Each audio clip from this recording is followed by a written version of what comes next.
નમસ્કાર મિત્રો, અમારી ગુજરાત ખબર ચેનલમાં તમારું સ્વાગત છે।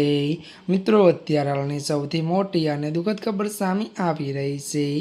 જી હા મિત્રો, તારક મહેતા કા ઉલ્ટા ચશ્મા શોમાંથી વધુ એક મોટા દુઃખદ સમાચાર મળી રહ્યા છે। ત્યારે મિત્રો આપને જણાવી દઈએ કે ત્યારે વાત કરવામાં આવે તો ખોટા આરોપથી દુઃખ થાય છે આશિત મોદી। ત્યારે વિગતવાર વાત કરીએ તો ટીવી શો તારક મહેતા કા ઉલ્ટા ચશ્માના કલાકારો લગાવેલા આરોપ પર અસિત કુમાર મોદીએ પહેલી વાત કરી છે અને તેમણે કહ્યું છે કે ક્યારેક કલાકારથી દૂર નથી રહ્યો।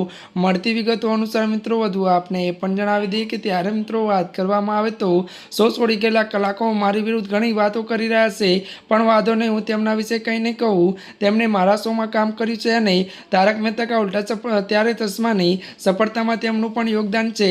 જો કે મિત્રો વધુ જણાવી દઈએ કે આ ઘટનાથી મને ખરેખર દુઃખ થાય છે, પણ હું તેમને માફ કરું છું। જી આ મિત્રો, અત્યારની આ દુઃખદ ખબર સામે આવી રહી છે। ત્યારે મિત્રો આજના માટે આટલું જ। અમારી ચેનલમાં નવા હોય તો અમારી ચેનલને મિત્રો તમે લાઇક, શેર અને સબસ્ક્રાઈબ કરી દેજો। ધન્યવાદ।